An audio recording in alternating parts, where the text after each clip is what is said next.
Hello, this is Yogeshwar 7000 again, and I'm back on my series on stories from the Puranas. And today we'll be talking about an interesting story which is coming from the Puranas about the Apsara. And the Apsara's name is, I wouldn't call it was because the Apsara still exists. Her name is Urvashi. And this story is in continuation to our earlier video on the union of the planet Mercury with the female form of King Sudyumna, who had a union with the planet Mercury in the female form known as Ela, and out of that union, a child was born, a son was born, whose name was Pururava.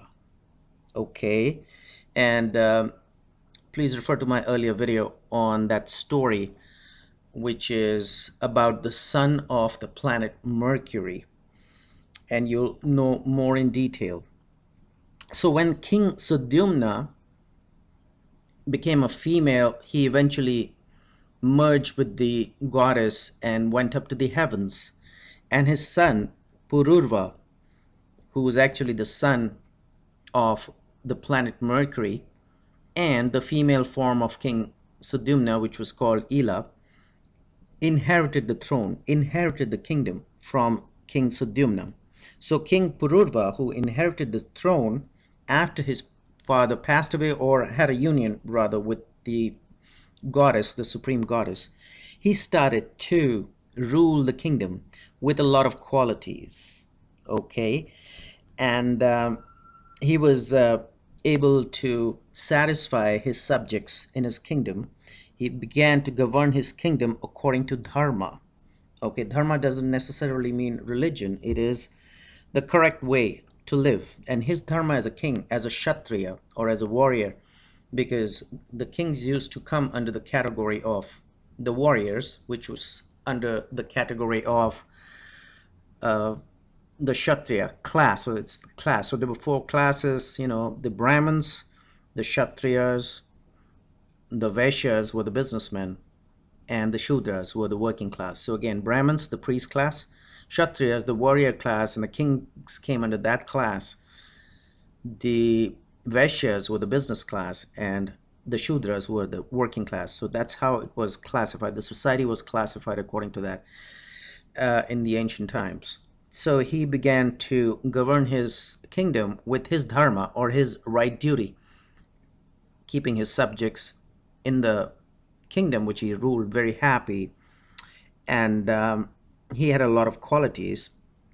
He was always very energetic, and he had nice methods for warfare as well. So he was a great warrior, and he was a perfect king, so as to say. And in his rule, he could see the people who were governed by him practice religion according to the dharma, according to the Vedas. And Pururava performed, or King Pururava rather now, performed various sacrifices and homas, and he gave a lot of charity to the Brahmins. And he had extraordinary qualities, so as to say, being a human being or living in this planet Earth, living on this planet Earth, rather, and he had great qualities. So the Apsara, and Apsara is a celestial nymph, a beautiful person who lives up in the heavens with the king of the heavens, Indra.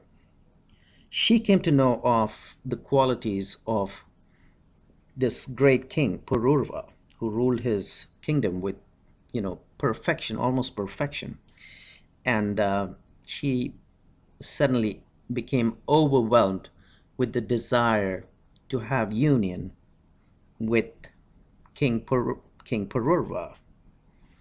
And Urvashi then descended on earth from the heavens And that's another story why she had to come on earth, because of a curse given to her by a Brahmin. So she had to come on this earth anyways. And she did come on this earth, and she's, like I said, a celestial nymph, which is called Apsara, as per the ancient scriptures, ancient Vedic scriptures, rather. And supposedly, the nymphs, the celestial nymphs, are so beautiful that their beauty cannot be described. It's incomparable with any beautiful lady or a woman on this planet Earth. So she's much, much, or way beyond the beauty of anybody who's on this earth, because she's a celestial nymph. And she had a desire to have union with King Pururava. So she descended on earth, and she offered to be King Pururava's wife. And King Pururava, of course, because he was overwhelmed by her beauty, because she was celestial, agreed. But then she made a contract with the king. And she said, "Oh, okay, I will marry you, but I will give you these two young sheep, and please look after these. And please give me a promise that you will provide all kinds of protection to these sheep, because these sheep are like my own children."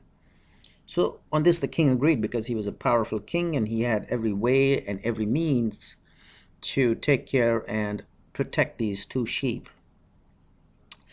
And she said another thing, that I will not have any food other than ghee. Now, ghee is, for people from the West, it's clarified butter.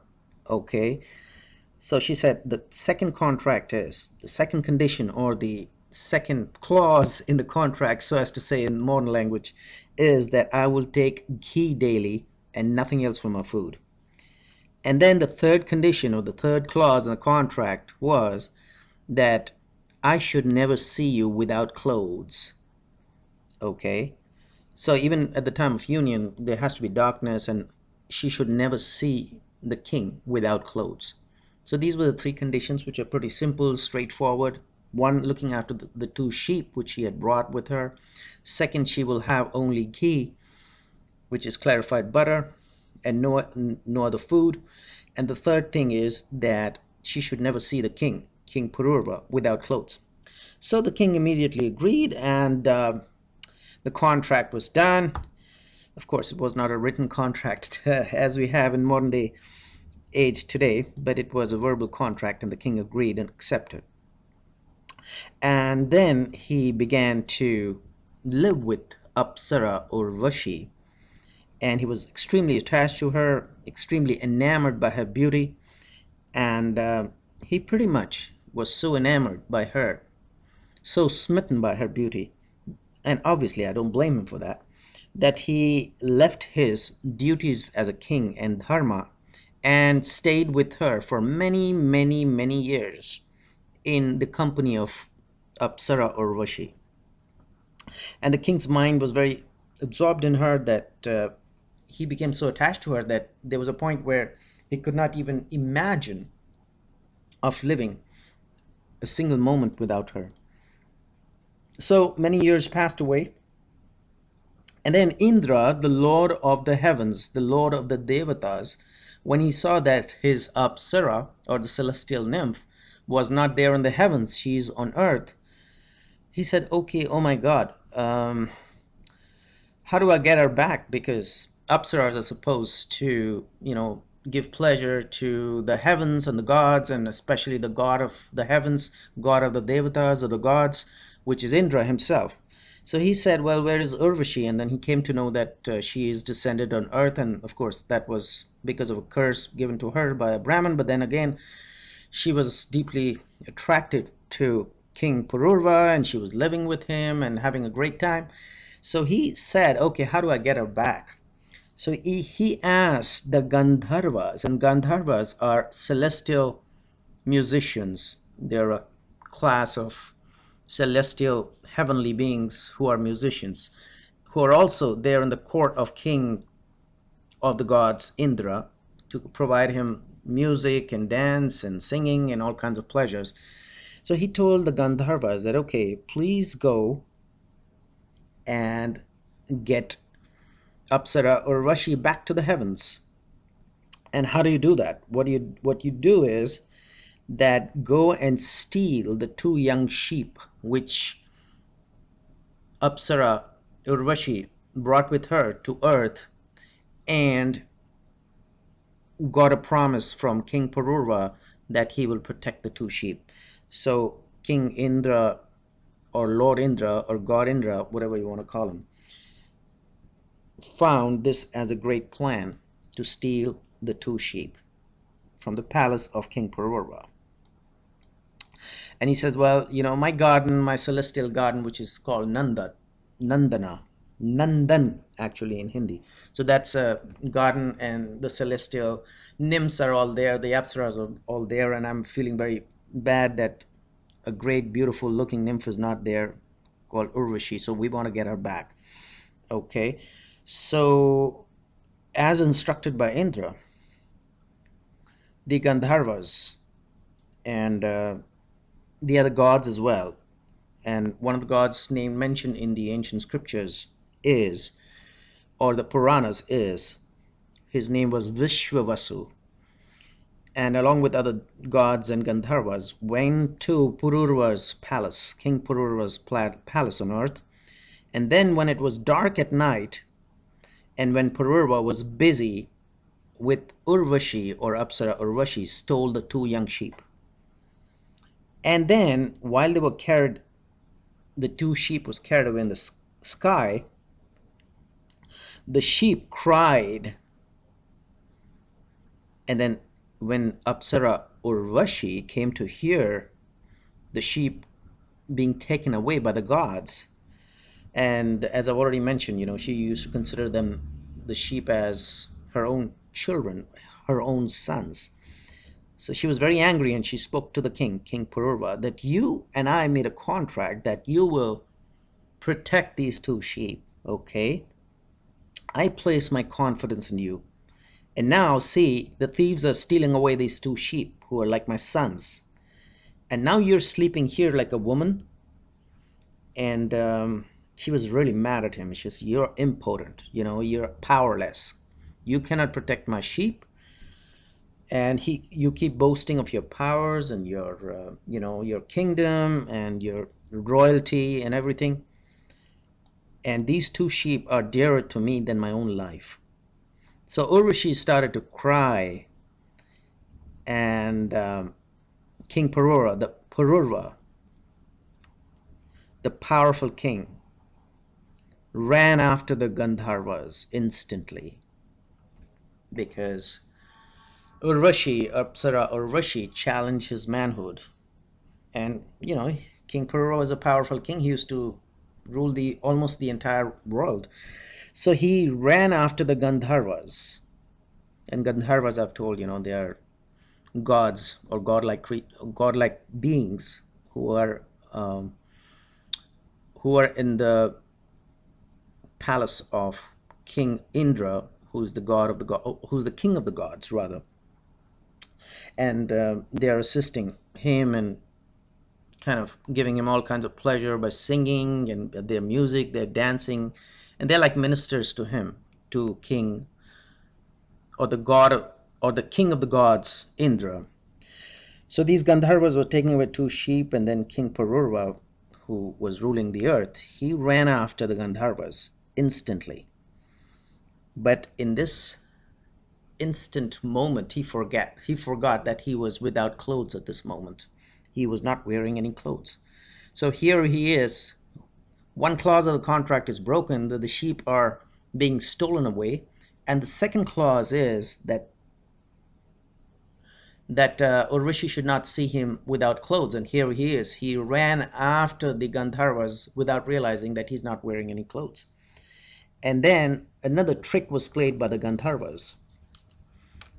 And the trick was that as soon as the Gandharvas saw that he was leaving that room without clothes, they immediately left the two young sheep there on earth in his palace and went away to the heavens. And then when the tired king brought the two sheep back to the house in that naked state, Urvashi saw her husband, King Pururava, without clothes. And the condition was that she should not see the king Pururava without clothes. That condition was broken, that contract was breached, and she immediately left Earth and went back to the Devaloka, or the heavens. And in the meanwhile, the Gandharvas played another trick, that it was darkness, and then they cast rays of lightning in that room where Urvashi could actually see the king, or King Pururava, her husband, without clothes. So that was another trick. So what they did was, again, they stole the sheep wailed, Urvashi started crying, the king went after the Gandharvas to get the sheep, and when the Gandharvas saw the king was without clothes, they left the sheep back, and then they cast lightning in the room where King Pururava came back with the young sheep, so that Urvasi could see the king, her husband, King Pururava, without clothes, so that the contract between the king and Apsara Urvashi could be broken, and she should leave him. So it was a trickery which was played with the instructions of King Indra, or the god of the or the king of the gods, Indra rather, so that he could get Apsara Urvashi back to the heavens. And that's what exactly happened. That Urvashi, seeing the king without clothes, she immediately left for the heavens, the Devaloka. Now, when King Pururava saw Urvashi going away, he started wailing, because he could not imagine his life without Urvashi. And his senses went beyond control, and he started to wander in various countries on this planet Earth. Going from country to country, place to place, crying and sorrowful and unhappy that Urvashi has left him. And then while he was wandering over the globe, he came once to Kurukshetra, and that's what has been described in the Puranas. He saw Urvashi there. And why was she there? Not in the heavens. I don't have an answer for that. But Urvashi was there. And he was immediately very happy. He was very glad. And he said, well, wait for a moment, Urvashi. You cannot forsake me in such a difficult time. I have traveled very far for you, oh beautiful. And, the body that you embraced before is being forsaken by you. So please help me. Please come back with me. And Urvashi then said to the king, O King Pururava, you are a senseless man. Now here, very interesting that once a king with so many qualities, and Urvashi became so impressed with the king that she wanted to marry this king, she's telling the same king that you're a senseless man here, okay?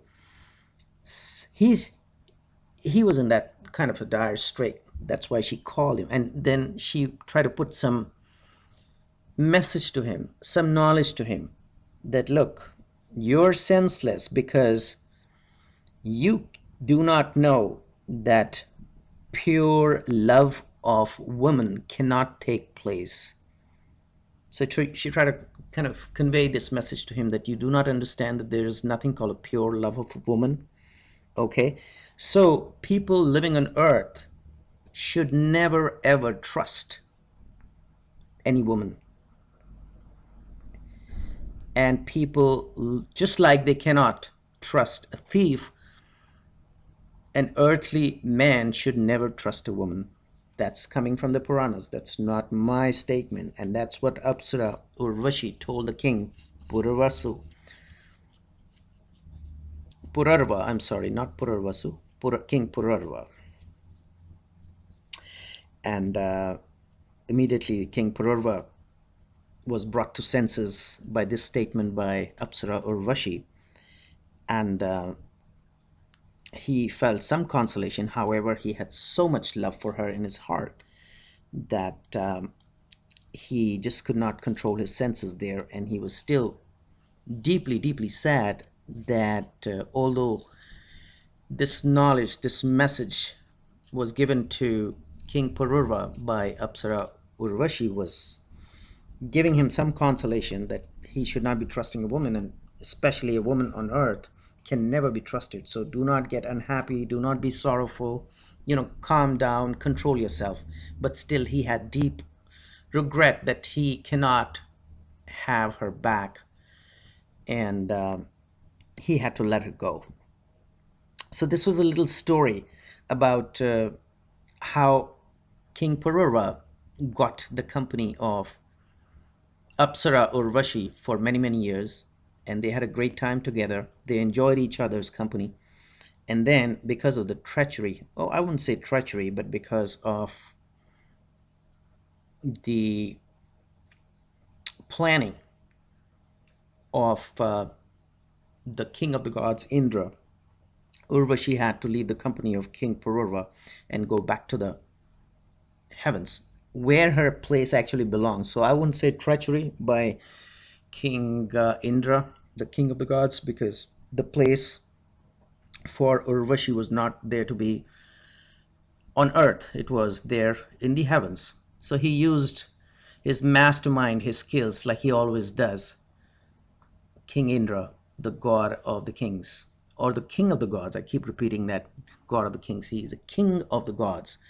He is extremely, he's a mastermind, and he could use the sharpness of his mind to bring Apsara Urvashi back to the heavens. And this is how the story ends. And hopefully you enjoyed this story. And in the meanwhile, I will recommend subscribe to my channel, check out my website. There is a link below. And I will see you with an interesting topic on Vedic astrology or continuation of stories from the Puranas in my next session very soon. Goodbye.